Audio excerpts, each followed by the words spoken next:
Hey y'all. Hey y'all. Hey y'all. Hey y'all. Appreciate. Hey guys, for the past several weeks, we've been dropping videos about controlling what you can control in the operations world. I know there's a lot of crazy stuff going on, a lot of external factors that are affecting real estate between interest rates and insurance costs and jobs markets and labor markets and supply and material and all these other different things that are outside of our control. And we've been focusing on what can we control. And we've talked a little bit about reducing your cost basis. We've talked about controlling and reducing your cost of capital in different deals. And this video is going to be all about increasing income for your property, for your business. And so there's different ways to generate more revenue. And here's what I've learned about being in business. In business, revenue solves all problems. Everything else it gets taken care of if you drive more revenue. So this video is all about how to generate more revenue and add income streams for your real estate assets.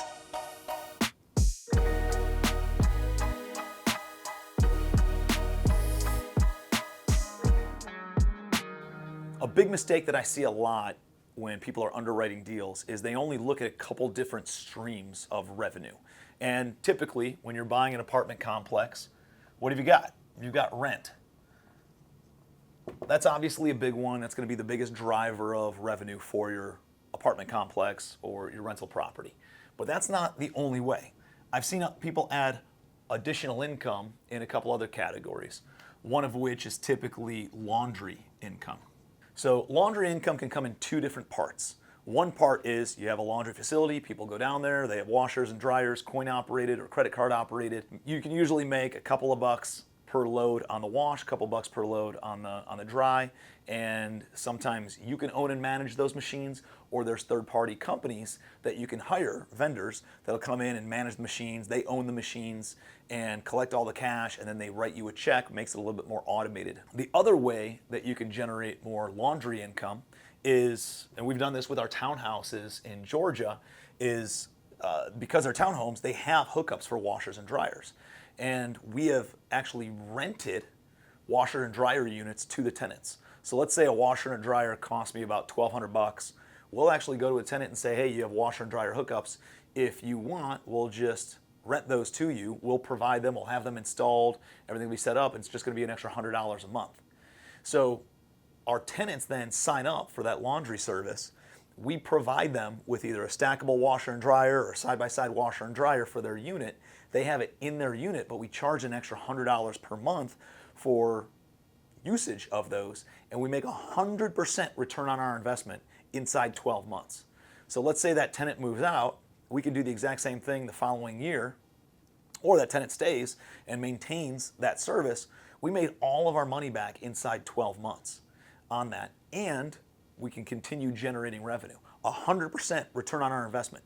Hard to find anywhere out there right now, but that's a surefire way to generate more revenue and increase an income stream.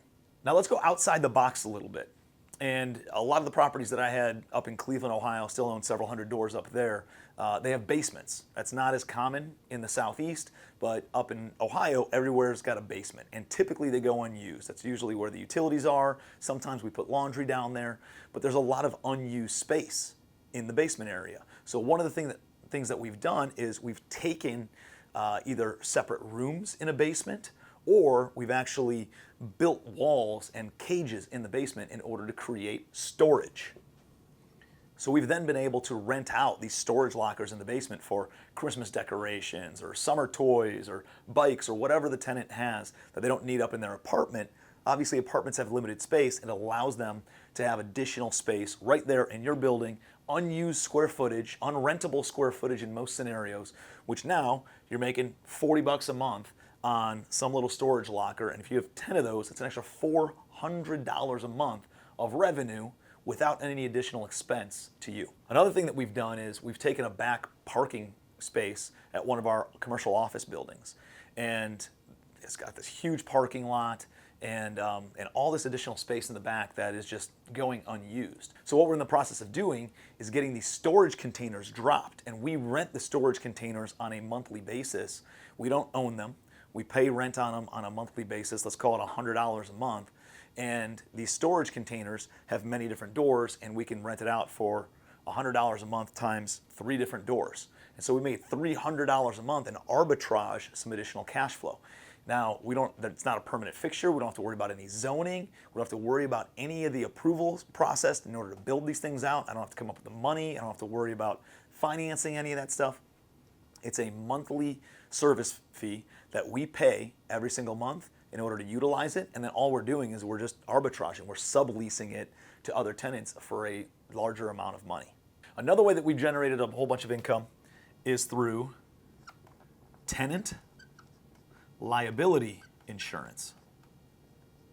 And so what this is a lot of the property management softwares have something that can be offered this way. If not, you can also reach out to your insurance agent and they could probably offer something in this capacity. But for example, our property management software is $12.50 a month that it charges the tenant for their service. Now, the landlord pays $9.50 per month for that tenant liability insurance. And all it is it's a general liability policy for the tenant up to, I think, around $25,000. So if somebody slips and falls, if they burn something and cause damage to the unit, if they have a friend over that gets in a fight with one of the other neighbors, this GL policy steps in first for the first $25,000 of any sort of claim that could occur. And then your insurance steps in above that. The reason this is super valuable is because a lot of times it'll reduce the cost of your main insurance, your property insurance, because this tenant liability insurance is in place in first priority position. So they take the first amount of liability up to the first 25 grand, and then your insurance covers beyond that. A lot of times that can help reduce your insurance policy. So this is a two-part where one, you can reduce an expense, but the other thing is you can generate more revenue, because for the property owner it only costs $9.50, but you're charging the tenant $12.50. So you make a spread of $3 for every tenant that's on this tenant liability insurance. And it allows you then to make $3 per unit. Let's say if you have a 100-unit apartment complex, that's $300 a month.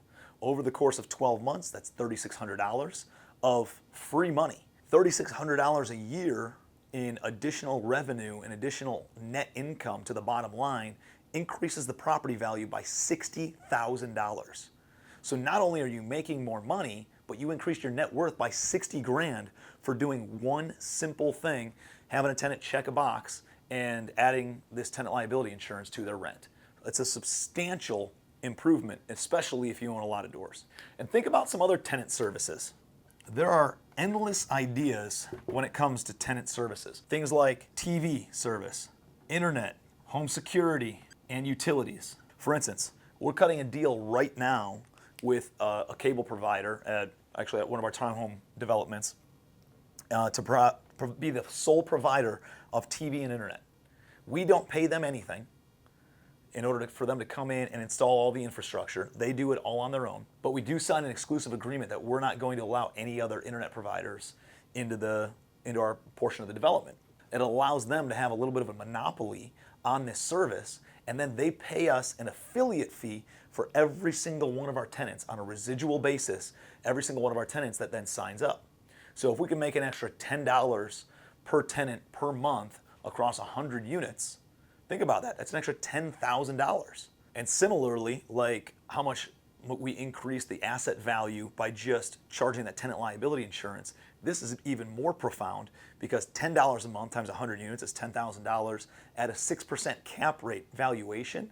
That increases the property value by about $160,000, $170,000 just by us cutting this deal with this utility company that we do nothing with. It's a one-time effort, and then we get taken care of over many, many years during that agreement.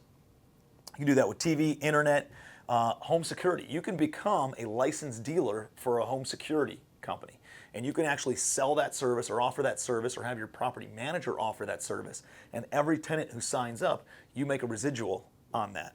Similarly, you can do that with utility companies in different deregulated states, whether that's electricity or natural gas. You can become a provider or an affiliate for one of these energy suppliers, and they'll pay you either a one-time fee or a monthly residual fee for referring their services over to them. And there are all sorts of other affiliate services that you can do. I'm going to write down affiliate, and I'm going to list a few of them. Let's say that you have a clubhouse at your facility. You can do some sort of after-school childcare or tutoring, or rent out that clubhouse as meeting space. There's also affiliates that you can do for like food prep and even cleaning companies. So think about it.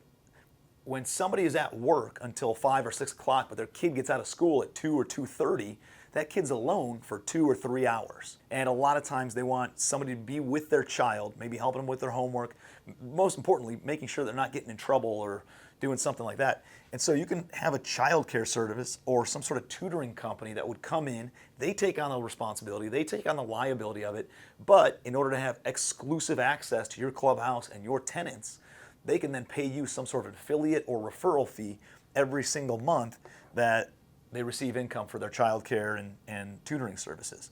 Renting out that clubhouse as meeting space for anything from a wedding shower to a baby shower to a birthday party, something along those lines can generate some additional revenue. Food prep.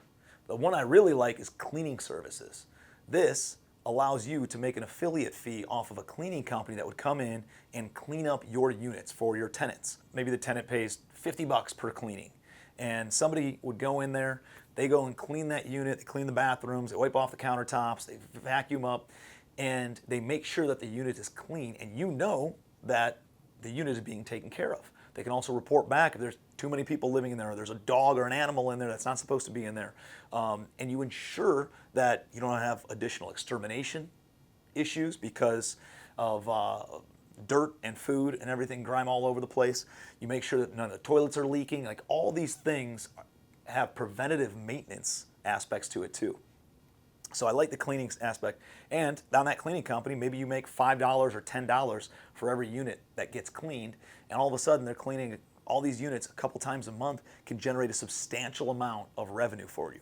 A couple other ones are valet trash, where your tenant just puts the trash bag outside of their unit, and then your maintenance person, who's already on payroll and hourly with you, is able to then take that trash bag and take it down to the dumpster. Now, the tenant doesn't have to walk outside. They don't have to go down a set of stairs. They don't, when it's dark out, when it's raining out, worry about a friggin' raccoon jumping on their neck, the bag rips, and all of a sudden shit blows all over the place. Like, it eliminates all of those headaches that a lot of times we deal with as landlords, and it allows you to make more money by offering this service. So you can charge it $1 a day or $30 a month for this service, again, across 100 tenants. It increases the revenue, and it does not increase expenses in any manner, all because that maintenance person is already on your payroll. So valet trash is a big one. You could use that same maintenance person for some sort of a maintenance retainer as well. Let's say you pay your maintenance person $25 an hour. You can bill them out at $50 an hour to help tenants put IKEA furniture together, or to help them move things in or drop things out, take things out to the truck. But it's an added service that you can provide that's an amenity to your tenants that you actually make money off of. And that's a big one. When I'm looking at amenities, I'm looking at amenities that make money. I'm not adding pools necessarily, because pools cost more in maintenance. They always break, they always bust, cost more in utility fees.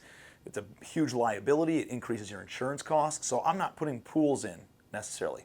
I'm putting in things like dog parks, right? A dog park generates more revenue. It generates more income because somebody signs a non-refundable pet fee, and they pay a non-refundable pet fee in order to move their pet in, and then they pay an extra $25 or $30 a month per pet that goes straight to your bottom line.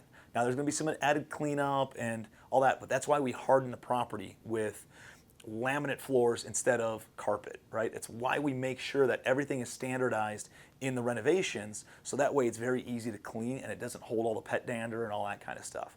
So now, tenants with pets actually are an asset to your complex instead of a liability. A few other ones that I'll add in are utility services like solar backup. There's a lot of big tax credits that are out there right now to install solar on top of your property that then reduces your utility bill, and then as it collects more energy from the sun, it'll actually sell it back to the energy grid, and you can make money and generate revenue off of it. So not only are there tax breaks to install it and limited amount of money out of pocket to have it installed and improve the value of your building, you're reducing a lot of your expenses and generating revenue by doing this as well. Another one is charging stations. You see all the electric vehicles, the charging stations for those electric vehicles can generate revenue. And a lot of times you can plug it into your solar backup and charge that way. And then they can store energy and again, sell it back to the grid. And a final one that I'll mention is short-term or mid-term rentals. We will take a handful of units at any one of our apartment complexes and furnish those units and turn them into short-term rentals. Even if you're in an area that isn't necessarily like a destination place, there's still people, family members, who might come and visit tenants of yours that live on site. And instead of getting a hotel room somewhere down the road that takes time to travel there, might have less amenities, might cost more money, they can stay right there on site and have a full apartment right down the street from, or right down the block from their friend that they're coming to visit in town. And so this is good, especially like in college towns where parents are coming to visit, and really you could test it out no matter what. And worst case scenario, you do it with one unit, and worst case scenario, it doesn't work very well, but now you have a furnished unit that you can show tenants that are coming in and show them, hey, here's what it can look like. And so a staged unit always shows better than a vacant unit. So it's gonna be good from a marketing perspective, and also great because it could generate a lot more revenue. And if it does really, really well, you start testing out the demand and you add another unit, you add another unit, you add another unit. And then maybe there's some corporate housing. Maybe you're close to a hospital and they have traveling nurses and traveling doctors. Contact that corporate housing, that hospital, and see what kind of a midterm rental. Would they rent for 6 months, 4 months, 2 years? Who knows?